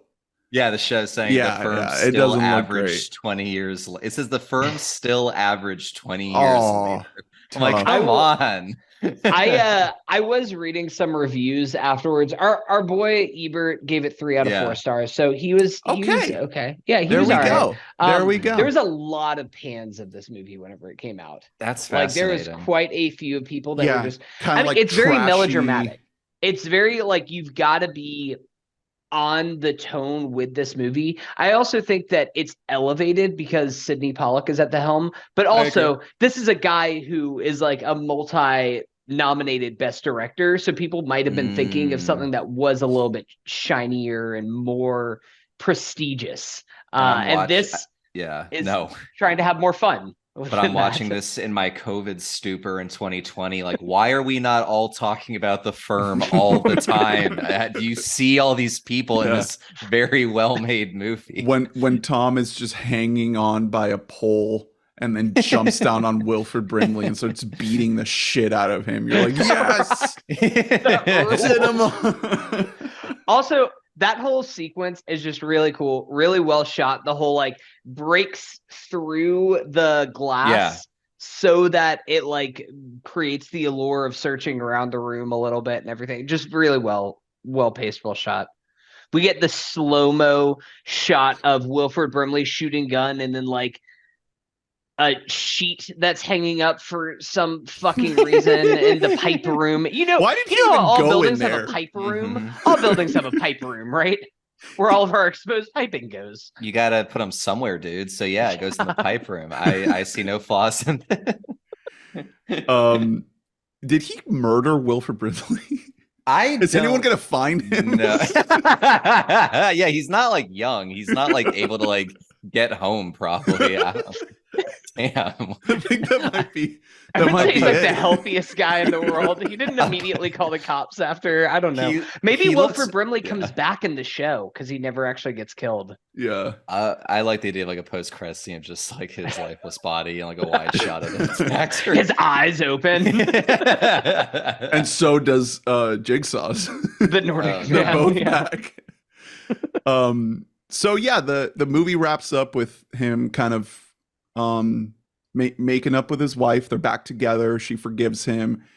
I guess she understands that it was a plant, the cheating, even though he actually cheated, but this whole experience has brought them closer together and they're ready to go back to Boston. Not to be cynical, but I am now that I've heard that like in the book he cheats and just doesn't disclose it. This was 100% like a change for a movie to not make Tom Cruise look like a total scumbag. Like there's no world where he cheats and then just doesn't bring it up for the rest of the movie. That's an interesting point because Yeah. I wonder how much say he had in things like this because we're going to get to it in a couple episodes, but Mission Impossible is the first movie that he produces. And ever since then, he's had a lot more say. Yeah, but this is pre-Mission. I'm sure you could just pull it out more, just be like, no main actor would allow that. Maybe not Right. It's just in the deal. Interesting tidbit. Apparently his deal on this movie made it so that Gene Hackman was not included in the promotional materials for the movie. So apparently like there was some back and forth as to that character. Apparently they wanted to cast Meryl Streep in the role, and apparently Grisham stepped in and said, I don't want this character to be a woman. So Gene Hackman came on. Cool guy, John Grisham. Yeah, super neat. Came on like kind of late in the production. And when he came on, he was like, hey, I would like to be on the poster. I want my face on the poster and I want my name the same size as Tom Cruise's name. And they said no.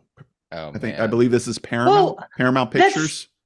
Gene Hackman is very much a supporting character in this movie. Yeah. Like this is Tom's. I would say that this is almost closer to an ensemble, but like if anything, it's Tom's movie, and there's a reason why like the poster is Tom's face. Like it is just Tom Cruise. But I find this interesting. But we just spoke. I mean, you're right. But we just spoke about how he felt gone for like 20 minutes in the third act. Yep. This is like the least overbearing Tom Cruise has almost ever been to my memory. This is not like, for my money, like it does spread the wealth in a way that's interesting. I still agree with everything you're saying. It's kind of an outlier because there's like 8 different actors you can point to in this beyond just him. I don't know. That's how it feels when watching it anyway. I just feel like there's, you could just look at the poster for A Few Good Men. That Jack Nicholson is barely in that movie. He has like 2 consequential scenes, but his name's on the poster. It's not just Tom's. I wonder if after how much of a success A Few Good Men was, if that is like, that's because between Born on the 4th of July and A Few Good Men, that is really cementing Tom Cruise as like, oh, this guy can be like more than just the snarky asshole that we saw in Rain Man or in Top Gun. Like he can be like an actor's actor and he can still make a fuck ton of money for us. So maybe that was just like, let's put this guy in the cover. Sorry, Gene, your time has come. You can be in the old guys movies, but not this anymore. Was this like you can be in Unforgiven, but not this? Well, yeah, I was just about to ask, like, what's his run after this? Because I feel like the last major role he has is Tenenbaums, right? Yeah, I was wondering how for later the Tenenbaums was compared to this. So Tenenbaums is a bit later. Tenenbaums is 2002, 01. So like almost 10 years, 8 years after this. It's his 90s are The Quick really and the defined Dead, by this. Crimson Tide, Get Shorty, The Birdcage. He's so good in The Birdcage. Birdcage, yeah. Ants. Hey guys, he's in Ants. He plays General Mandible. Oh, he's the bad guy? No, he's like, shit. I don't. No, who's the bad guy in I don't Ants? recall the film Ants. Wait, Isn't Stallone in that movie? Ernie, Yes, you he don't is. recall the Woody Allen starring film Ants? What? It's crazy how we don't talk about ants anymore. Uh, Ray Allen's the lead. Enemy of the He's an State. Enemy of the State, which Yeah. I have not seen since I haven't was seen a that. kid, but that's like a classic, was on FX all the time, so I just watched it a bunch movie, and I always enjoyed that, the Will Smith film. And then The Replacements and Tenenbaums. Shall we get to the categories? Yeah, Yeah. let's get to him. All right. So in this series, Tom and Tom series, we have a series of categories that we like to wrap up the show with to evaluate the film. The first category is the run pee category Oh for man. when you go pee during the movie. Oh. What is the scene where you go to pee? Brought to you by Run Pee, the app that tells you when to go pee during movies. Thanks to Run Pee for sponsoring this episode. So you can't pee in the first 20 minutes, can you? Mm-mm. Because that's too soon in the film. Mm-hmm.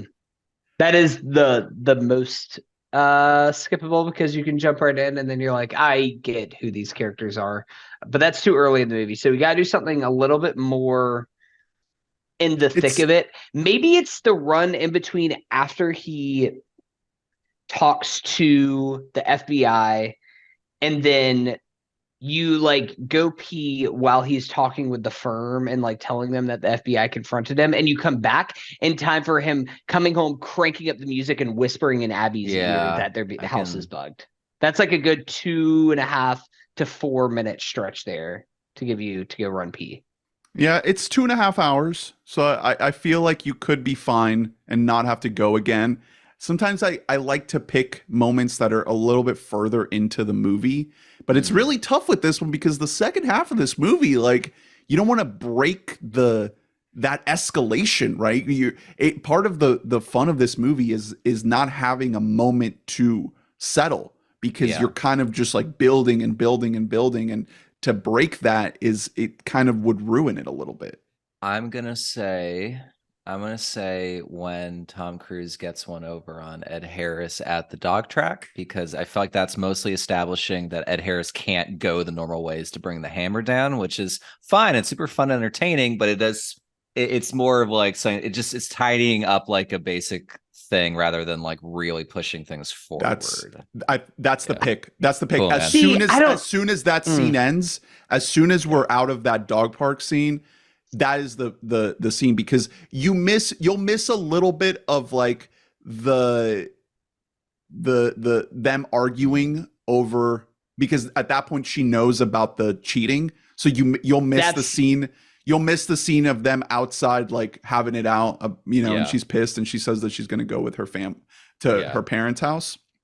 You'll miss that, but you'll be back in time for like, getting into the final leg of the movie. So that's what I was going to say, is I don't want to lose the dog park scene, because I think that is the best Ed Harris scene in this movie. And I'm never going to leave a good Ed Harris scene. But when she's sitting outside for a second time on the swing. I thought about it. I thought about that. Yeah. With the wine. Yeah. Then I was like, I can go. I know where this is going a little bit. Yeah, and I can I can come back in, and it's like, oh, you're gonna go to your mom's house or whatever, and whatever.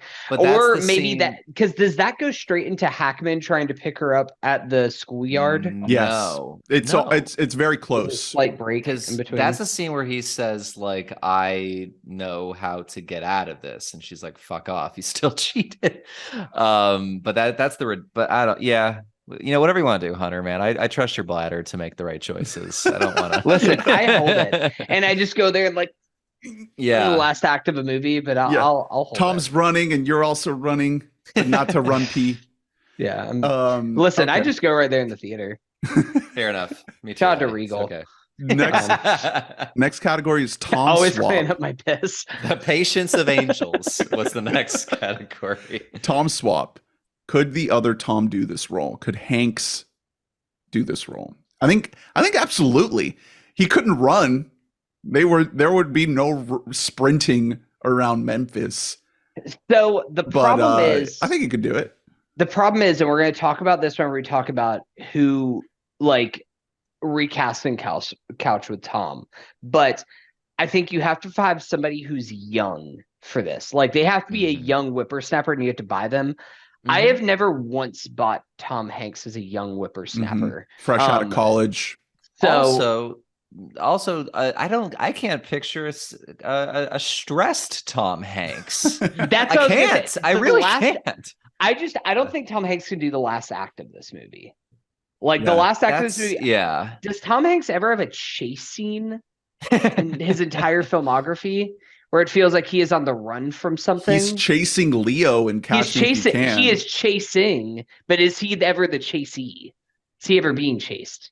There might be a little bit of Bridge of Spies when he has to pick up the pace a little bit, because there's some. Okay. There's some. In there's 2015, some guys Tom out Hanks there. is not running anymore. He's- So I need he's somebody like who is 60. actually actively running. I That's can't. why- No, I don't. I don't think so. Because I was going to say, bridging into recasting Couch, I think that like it was tough for me to think of who could play Tom in this movie, because whenever I was thinking about people, I was thinking of action movie stars. Like, could Bruce Willis do this movie? Could we get some like fucking like an Arnold Schwarzenegger movie and just really embrace the comedy, like it almost going more that route. Sly Stallone, like something like that, where we just go kind of full schlock. Then that almost is easier than if we try to keep the whatever level of prestigious sheen is on this film. Okay, I have a pick. I think Nick Cage could do it. It'd be so silly. Cage. It doesn't have to be. That man I don't can think so. play stress the fuck out like no one's business. That's what I'm thinking here. Like there's actually like a vulnerability in this character, like a human element that we don't get a lot, like in Tom Cruise roles. That's what I'm like fixating on. I think so. What is The Rock is a few years after this, but that's kind of the closest comp that I think in his career that he's played something like this. The Ambulance Scorsese movie, Bring Out the Dead, like Bring Out the Dead. Yeah, that's what I'm picking. Like he can be an everyman, kind of, and he. Maybe not, but maybe I'm going too far the other way. Like I know you can play the mania and the stressed out energy, but can you be normal, Nick? Well, so not to bring that back. So we're going a little out of order here, but this is one of the categories is recaging and re-Robin Couch. Oh, really? Where are Nicolas Cage and Robin Williams in this movie? I feel like Cage, you could put him in the lead role. I feel like he could do it, especially if it's still a Pollack movie. I'm sure Pollack could get a really good performance out of him. I would love to see him as Tobin Bell. Like put him in a silver wig, so chasing we can't use after 93 the devil's Cage. coming It has for to be you. later Cage that we're transporting back to 93. Because in Old 93, Cage. he's still kind of hot. You know, he's only a few years after Moonstruck. Like we got to get like late stage Cage in this kind of a role. You could also put him as at least like Face Off Cage. You could put him as the Oz guy, the friend that's just like catatonic. Yeah, he'd be good in that. And Robin, I don't know, could Robin do Wilford Brimley? I was actually could he be wondering, menacing? Could I don't want to take him out, but could Robin do Gene Hackman? I think Could Robin be the Gene Hackman? Yes, role? Ernest, I'm sorry. great. I'm like, that's the obvious. I think that he could fit in there really well, because I think that like those sensitive moments where you realize that he's broken, like that is something that Robin could really tap into. Oh yeah. And romancing on Abby. Yeah. He would Sitting have her to do it. down Then he have for to be a like, drink. Oh. He like does he's doing a Cayman accent, and that's going to be problematic, and we're going to have to talk about that 30 years later. But like once we move past that, there's going to be a whole bit with the boatman. To be fair, he would make the it's not going to firm. be great, but The Firm would be coming off way more cool and fun with Robin Williams in that role, where he's just like, we have a great time, and then he's sad. That's the Robin Williams magic. I agree with that. guys, I think I came up with who. Oh, sorry, what were you saying? I was going to say Robin in the Busey role would be certainly a choice. That would be fun. I don't think that would be just good, for one but I scene. think it would be fun. I think I figured out who could play Mitch in 1993. Okay. What do you guys think about 1993 Michael J. Fox? I wonder. Yeah. I thought that Michael J. Fox. Swear to God, He I can did run think too. about. Yeah, I think he just could. haven't- I think he yeah, could. That takes the least amount of rewriting. I think so. Is if you just inserted Michael J. Fox in this, because he's still young and spunky. He has that kind of like boyish energy to him, where like he has still a little bit of like Boy Scouty affectation, but also like he has some charisma. He's talented enough of an actor that I think that he could play levels. Okay, I agree. I like That's a it. good one. That's a good one.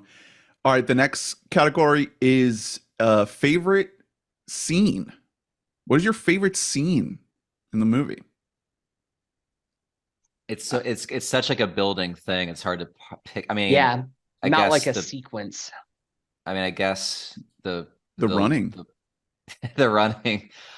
Yeah. I mean, Hunter, say something. Hunter, do something. I do really love the ending. I love the way that this movie ends with mob boss guys. I think that's a really cool ending to this movie. I don't know if that's my favorite scene. Tom's not in it, but the Gene Hackman scene is pretty phenomenal. With him, that's and like one of the best.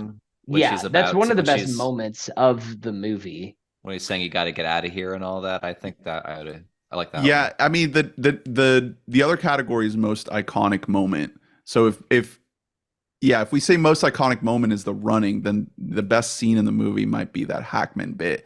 I mean, if we want to just shout out like little best bits, moment is I don't know about you guys. The most iconic moment for me is Tom Cruise doing a somersault backflip with a child on the and they're in tandem, so not like totally together. There's a YouTube video that is just like 6 seconds long, and it's that. And I watched it like 12 times today, not exaggerating, and it made me laugh every time that I saw it because it's so out of nowhere. I was watching this movie with headphones on, and I immediately was like, Gaia, stop what you're doing and watch what just happened. And she was like, why did he do that? And I was like, I don't know. He just did. There's no explanation for it. Well, he just did it. It sets up his athletic ability to outrun these goons. Child. That's why is that a thing?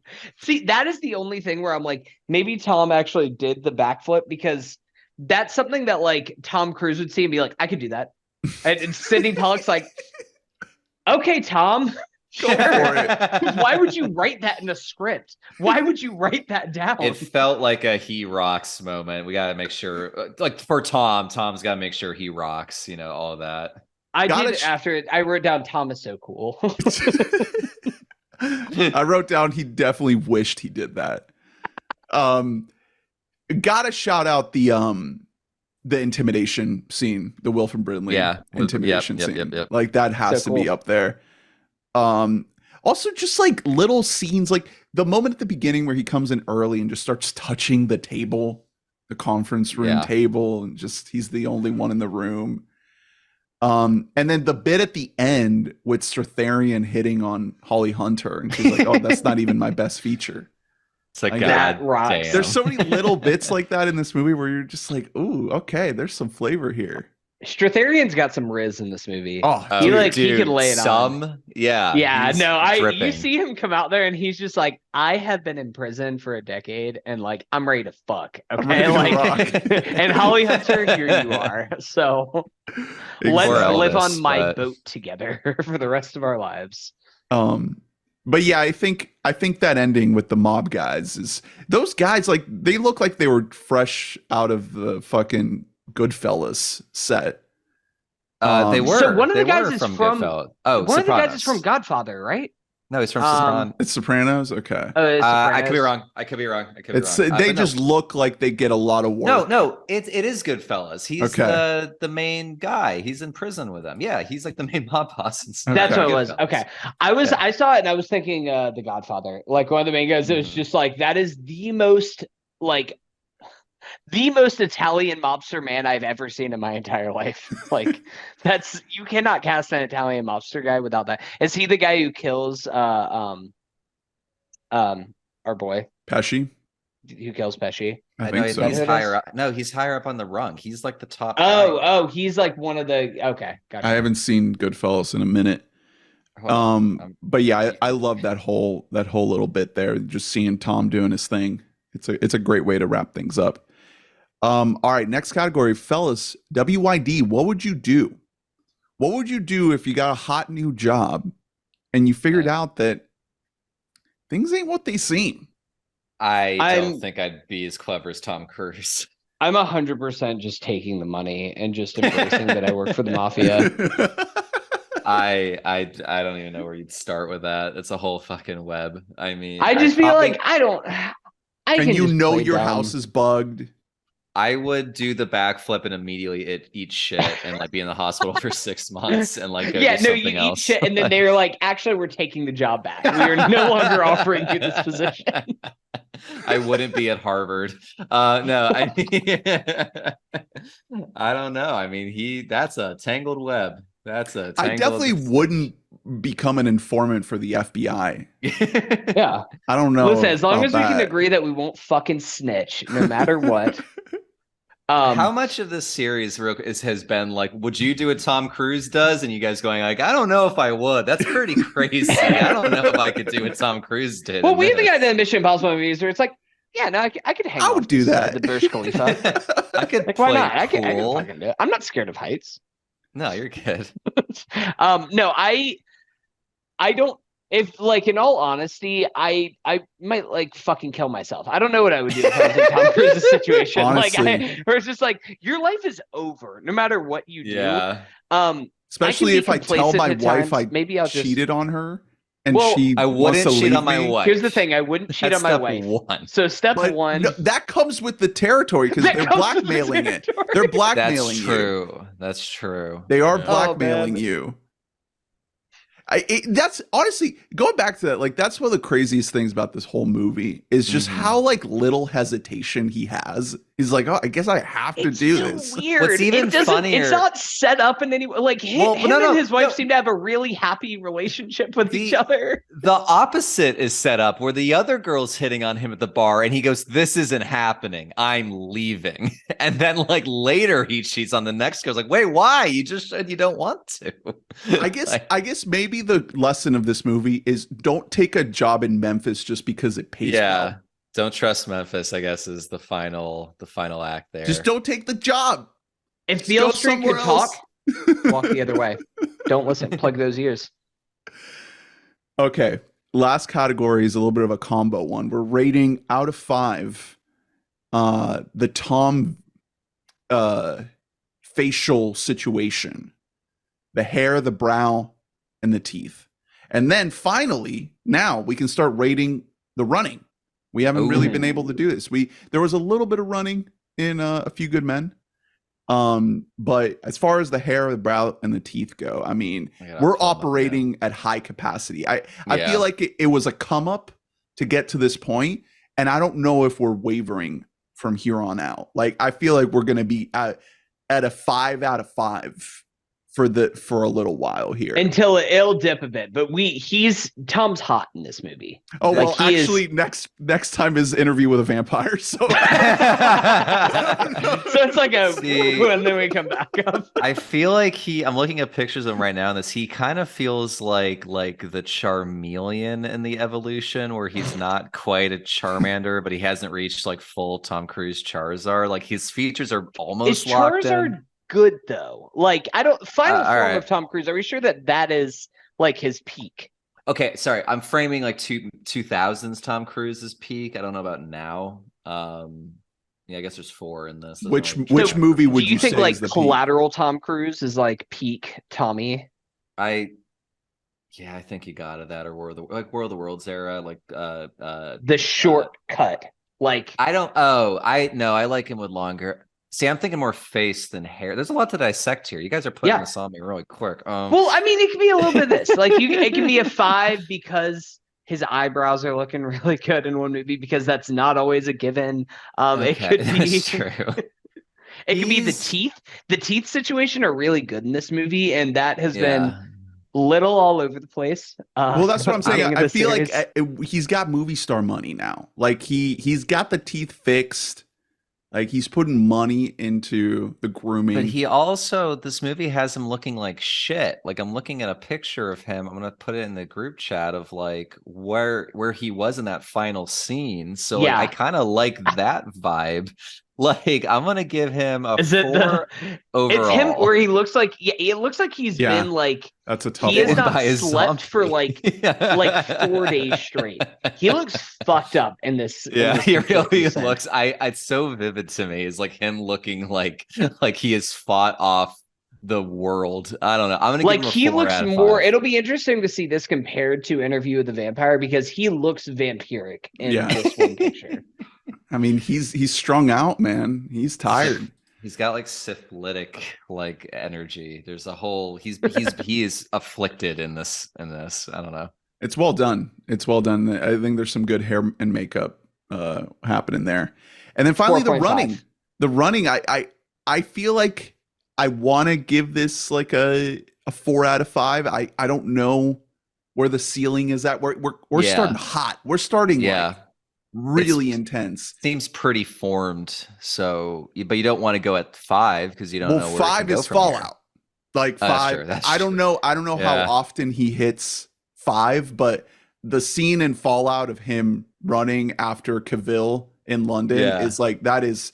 I've never seen a human perform at that level of physical It's funny ability. that you point to that one because I always think about the scene in Fallout where he sees not Rebecca Ferguson, Michelle Monaghan, and he sees her and he's just like, sorry, gotta go, and then just dead sprints away from her. That's what I think of when I think of Tom Cruise running in Fallout, because no person has ever moved like that in their life away from I want to, whenever I'm in a situation, an uncomfortable situation, I want to dead sprint out of there with arms like Tom Cruise does in Fallout. My top is just the Dead Reckoning trailer that just uses him running to the music as like the fucking set piece of the trailer. Like that's all the special effects you need is him running like in a line.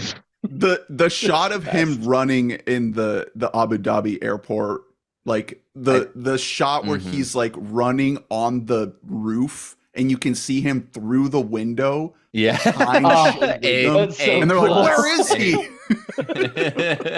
That's so cool. Yeah, it's gonna be tough to not like preserve our 5s, but this is really good. This is like a rookie of the year. Like this is his first time running, and he's like, this guy's got potential. He's really going. And there's so You can much see the of it. signs. Like I thought it would just be like one shot of him going for it, and it's No, like it starts oh, early on where he tells his wife like, "Hey, they bugged the house," and then she goes and he's like, "I'm coming after you." Like she gets a decent head start, and there's no shot. Like Tom's catching her. That's a good goes. scene too when he's like screaming in her face. I forget exactly what he says, but he's bringing it. All right, we did it. The Firm. We did it. Any Great final movie. thoughts? I am just so glad that after I had my little like love affair with this movie in 2020 and pitched myself on this episode that it actually delivered, because you never know. I just thought this. I was a little worried. I was like, man, there are so many other movies. You all were surprised. Off mic, Ernie was just like, Harry picked The Firm? Because you were like one of the early people to pick a movie in the Tom series, and we're like, oh, who's going to do Mission Impossible? Who's going to do Jerry Maguire? It's like, no, I want The Firm. We were like, wait, what? that one? That's the one? It's such a little pick. odd. Awesome pick. Yeah, it's an oddball in the lineup, but all of it hits. Like this, I mean, it really, like we've said already, but like this is a blockbuster that has just enough sophistication, actor strength, and muscle to make a hit above its weight class, so to speak. And we just don't get movies like this anymore in 10 different ways. And it's so charming in that way. I really, really enjoy it. Yeah, I had a great time with this movie. I feel like there's a lot you could pick apart and, nitpick and whatever with the plot, but the vibes are just off the charts and everyone came to play. Like, I don't think there's a single performance that feels off. I feel like Pollack did a really good job at just like keeping the whole team, in line, collaborative, like into a single vision. I don't know. I'm curious to read the book and see how much of the book feels like it's struggling to convey some of that detail with the plot and how vibey it is. I'm not a Grisham guy. I don't know how vibey his other books are, or how much they get into like the character psychology or anything like that. I can guess.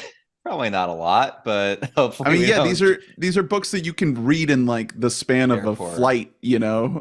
I don't want to incur the wrath of the Grisham heads out there who come down on us with the fury. Harry, where are you at with the gingerbread man?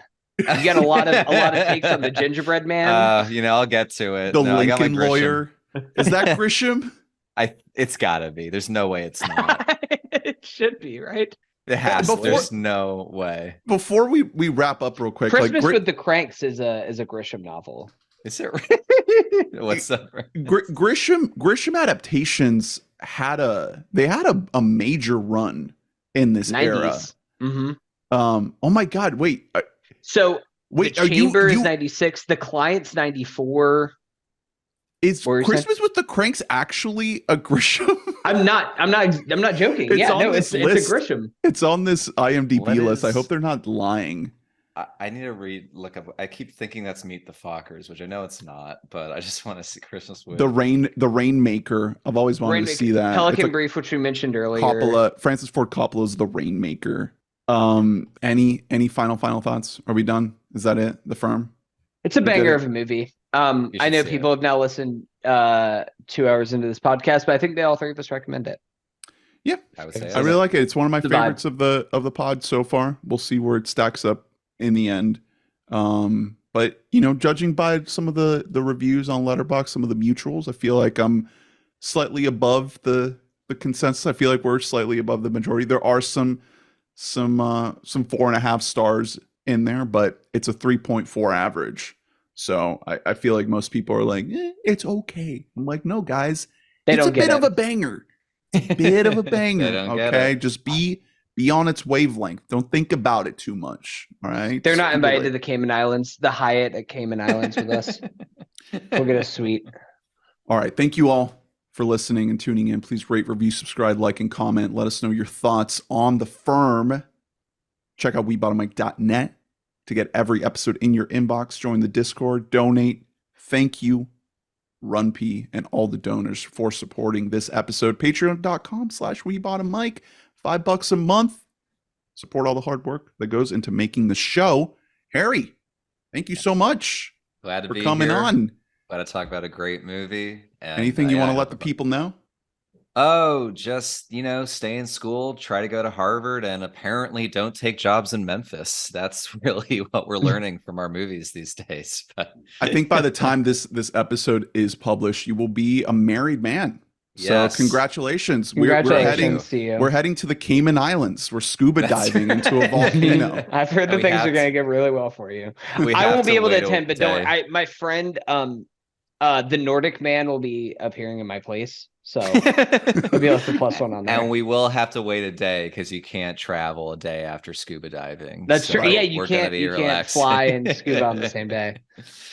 Yeah. No, Memphis is a lovely place, by the way. Not meaning to talk trash about Memphis. It's a great area. But this year we're gonna get into it with the hype draft. I think an episode that will already be on the feed. Looking forward to the year in 2024 film. It's looking like a light year. So not Buzz Lightyear, light space year. Well, that's not too late for a sequel. So I'm really glad we're diving back into this series because there's going to be plenty of room for these episodes because there's not that much coming out. I mean, Dune 2 is right around the corner, but other than that, not too much. Beekeeper, not cutting it. Argyle, no, Ernie, don't worry. We're going to let you do a 3.5-hour solo pod on Argyle. Okay. Good, Just on the reveal of who Agent Argyle is.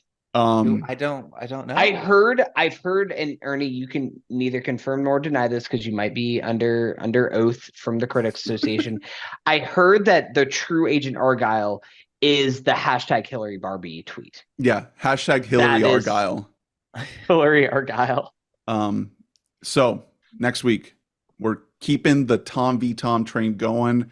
We're going back to Hanks with Philadelphia, Ooh, great Jonathan movie. Another Demme. law movie. We are just all Excellent about movie. courtroom dramas right now. Excellent movie. I've never seen it. Oh, Actually, really? It might be. I have a feeling it might be one of those where it starts to come back to me because that's. Yeah. I feel like that's a mom. It's a cable movie. That might be a mom movie. You know. where Yeah. she really- 100% a that- mob movie. I don't.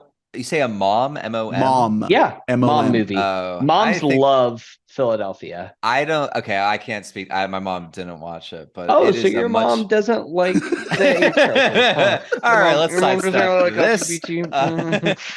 I think that's a much more interesting movie than just a mom or dad movie. But I'll have to listen to find out what you guys think. So there we go. Okay.